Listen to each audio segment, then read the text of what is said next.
नमस्कार मित्रों, मैं Rakesh Kumar Corona classes by R Kumar के इस नए यूट्यूब चैनल में आप सभी विद्यार्थियों का हार्दिक हार्दिक अभिनंदन है। आज मैं आप लोगों के समक्ष बिहार बोर्ड 10वीं कक्षा का इतिहास विषय लेकर आया हूं, जिसमें हम लोग पिछले वीडियो में पहला अध्याय यूरोप में राष्ट्रवाद हम लोग पढ़ रहे हैं, जिसमें पिछली क्लास का जो क्वेश्चन था मेटरनिक कौन था, मेटरनिक काल क्या है और जर्मनी के एकीकरण में क्या क्या बाधाएं थी, इन बिंदुओं पर हम लोगों ने चर्चा किया। ऑब्जेक्टिव में मेटरनिक से सवाल पूछ सकता है कि मेटरनिक काल कहां से कहां तक था, तो 1815 से लेकर 1848 तक का समय क्या कहलाता है, मेटरनिक काल। और मेटरनिक कहां का चांसलर था, तो मेटरनिक ऑस्ट्रिया का चांसलर था, जो 1809 में चांसलर बना था। चांसलर क्या होता है, तो प्रधानमंत्री का एक पद होता है। यह एक घोर प्रतिक्रियावादी राजा था, जिसका कहना था किसी भी देश या राज्य में शासन तो करो, लेकिन जनता की भलाई ना करो। यह एक निरंकुशवादी शासक था। आज का जो हमारा सवाल है कि फ्रांस की क्रांति का वर्णन करें, फ्रांस की क्रांति के कारणों का वर्णन करें, यह आपका सवाल है। वीवीआई सवाल है, ये समझने वाली सवाल है।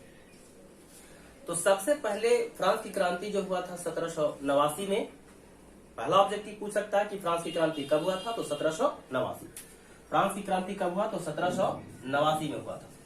और फ्रांस की क्रांति का नींव किसने डाला था, तो लुई 14वां, एक शासक था लुई 14। अब यहाँ पे थोड़ा बता दें कि क्रांति का मतलब केवल रक्तपात नहीं होता है, और क्रांति जो शब्द है, क्रांति तभी होता है जब किसी के ऊपर अत्याचार काफी ज्यादा किया जाता है, लोगों को मौलिक अधिकार से वंचित कर दिया जाता है, तभी क्रांति की शुरुआत होती है। क्रांति ऐसे नहीं होता है। क्रांति के कई कारण हो सकते हैं। तो ये जो फ्रांस की क्रांति है, फ्रांस की क्रांति के प्रमुख कारण क्या क्या है, पहले थोड़ा सा हम बता दें इसके बारे में भूमिका। फ्रांस की क्रांति 1789 ईस्वी में हुआ था, और जिस समय फ्रांस की क्रांति हुआ था उस समय फ्रांस का शासक लुई 16 था, और वहां पर जो वंश था उस वंश का नाम है बुर्बो वंश। कौन सा वंश, बुर्बो वंश। ऑब्जेक्टिव ध्यान में रखिएगा कि फ्रांस की क्रांति के समय शासक कौन था, तो लुई 16। लेकिन अगर आपसे सवाल पूछे कि फ्रांस की क्रांति का नींव किसने डाला था, तो लुई 14वां, एक शासक था लुई 14वां। लेकिन फ्रांस की क्रांति के समय शासक कौन था, तो लुई 16वां।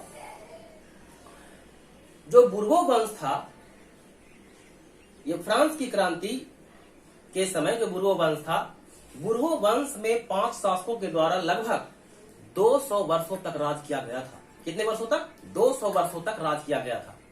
और अभी जैसा कि मैंने कहा कि फ्रांस की क्रांति के समय लुई 16वां का शासनकाल था। यह एक नेक बंदा था, मैं इस बात को मानता हूं, लेकिन कठपुतली सरकार थी। इसकी पत्नी का नाम था मेरी एतवा नोत, जो एक फुटल शौकीन थी, अर्थात कहने का मतलब एक अहियासी। अर्थात इसके साज श्रृंगार पर ना जाने कितना करोड़ रुपया खर्च होता था। इसके राज दरबार में इसे सजाने संवारने के लिए बहुत सारे व्यक्तियों को नियुक्त किया गया था। और मेरी एतवानोत का संबंध एक भ्रष्ट पादरी से था, और मुख्यतः मेरी एतवानोत के इशारे पर लुई 16वां नाचता था।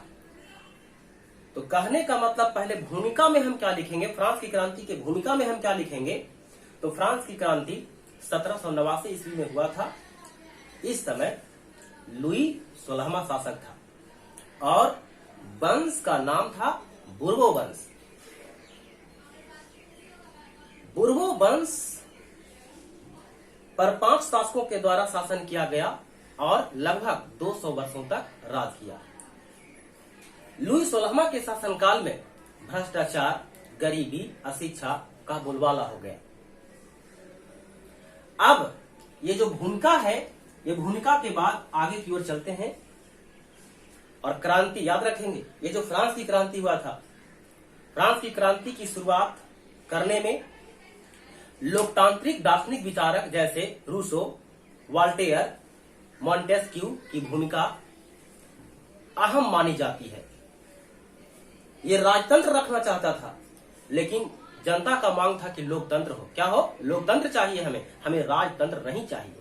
तो भूमिका में ये थोड़ा शब्द आप लोग लिखने का काम करेंगे। भूमिका में सबसे पहला जो स्टेप है, 4 से 5 लाइन आप ये लिखिएगा कि फ्रांस की क्रांति 1789 ईस्वी में हुआ था। उस समय बुर्बो वंश का शासन था और शासक का नाम था लुई 16वां।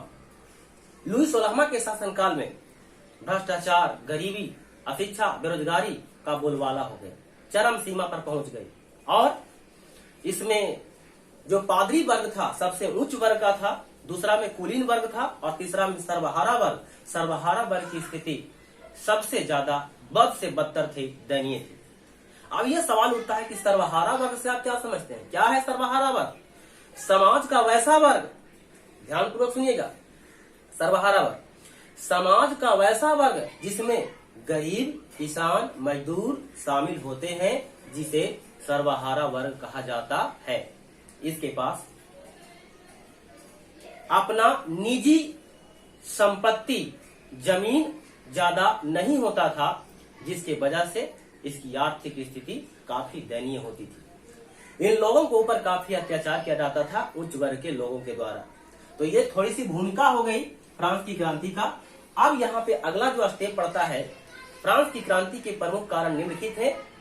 फ्रांस की क्रांति के प्रमुख कारण निम्नलिखित थे। पहला है राजनीतिक कारण। पहला क्या है? पहला बिंदु में है राजनीतिक कारण। अब ये राजनीतिक कारण में क्या हुआ था, थोड़ा ये जानेंगे।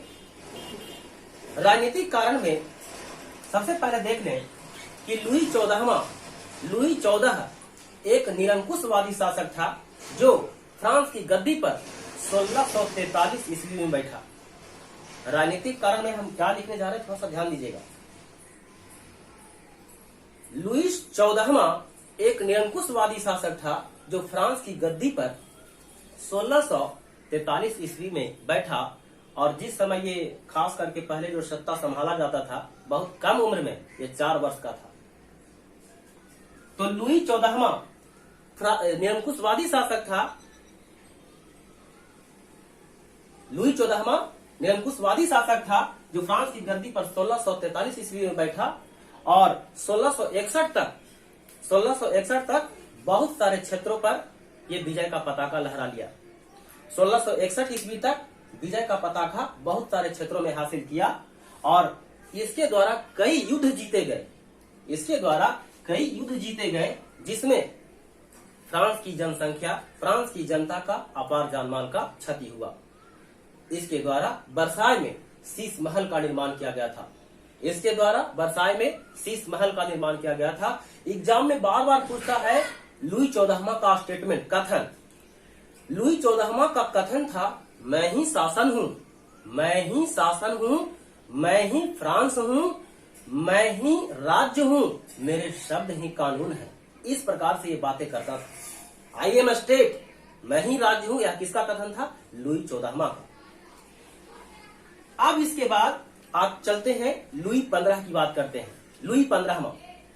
लुई 15वां यह एक आयोग शासक था जो 1715 ईस्वी में फ्रांस की गद्दी पर बैठा। 1715 ईस्वी में फ्रांस की गद्दी पर बैठा और ये 5 वर्ष का था और 1743 ईस्वी में सत्ता का बागडोर संभाल लिया। 1715 में बैठा और 1743 ईस्वी में पूरी सत्ता का बागडोर संभाल लिया। कहा जाता है कि यह एक अयासी शासक था, भोग विलासी शासक था, अयोग्य शासक था जो अपना ज्यादा समय जुआ और शिकार करने में बिताता था। कौन? लुई 15वां। जैसा कि लुई 15 के बाद लुई 16 के बारे में आपने पढ़ा। लुई 16 फ्रांस की क्रांति जिस समय हुआ था उस समय शासक कौन था? लुई 16। और लुई 16वां जो है ताला बनाने का शौकीन था, ताला बनाने में बहुत उसका ज्यादा रुचि था। लुई 16वां अपनी पत्नी के इशारे पर हर कदम को उठाता था और 1793 ईस्वी में इसको फांसी दे दिया गया। 1793 में लुई 16वां को फांसी दे दिया जाता है। तो ये आ गए आपके राजनीतिक कारण। अब चलते हैं, दूसरा कारण है सामाजिक कारण। कौन सा कारण? सामाजिक कारण। अब सामाजिक कारण में क्या हुआ था भाई? तो इसके अंतर्गत समाज में जो उच्च तबके के लोग होते थे, उच्च वर्ग के जो लोग होते थे, उसको ज्यादा महत्व दिया जाता था। अब जैसे हम जो बात बोल रहे हैं बिल्कुल मगही भाषा में, उसको आप बिल्कुल लिखने का काम करेंगे एग्जाम में। जैसे हमने लिखा सामाजिक कारण, सामाजिक कारण देकर के डैश। अब इसमें क्या लिखेंगे? इसके तहत समाज में रहने वाले जो उच्च वर्ग के लोग होते थे, उनका वैल्यू, उनका महत्व बहुत ज्यादा दिया जाता था, लेकिन निम्न तबके के लोगों के साथ काफी अत्याचार किया जाता था। इसमें समाज को 3 वर्गों में बांटा गया था। पहला पादरी, दूसरा कुलीन और तीसरा जनसाधारण सभा, जिसमें पादरी और कुलीन वर्ग की स्थिति बहुत ही अच्छी थी।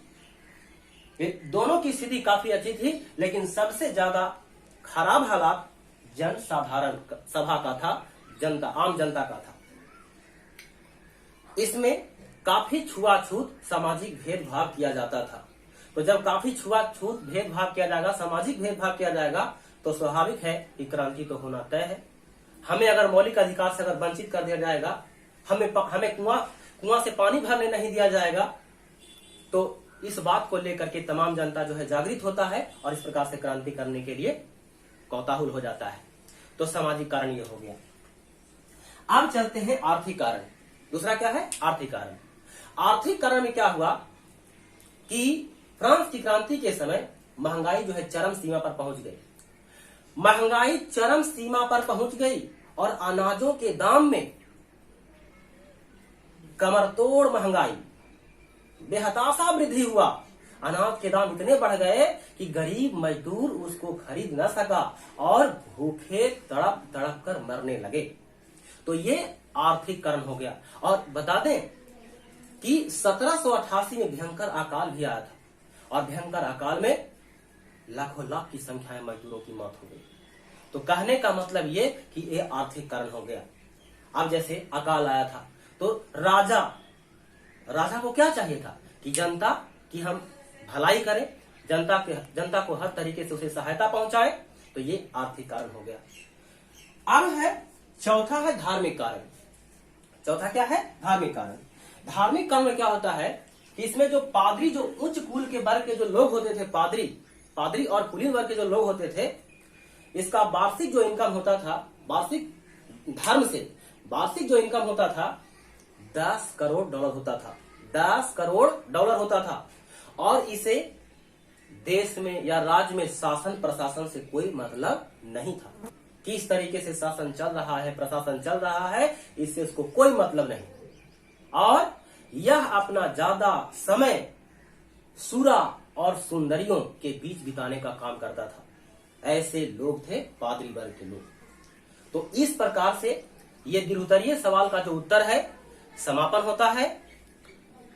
इन्हीं सारे शब्दों के साथ अपनी वाणी को विराम देते हैं। धन्यवाद।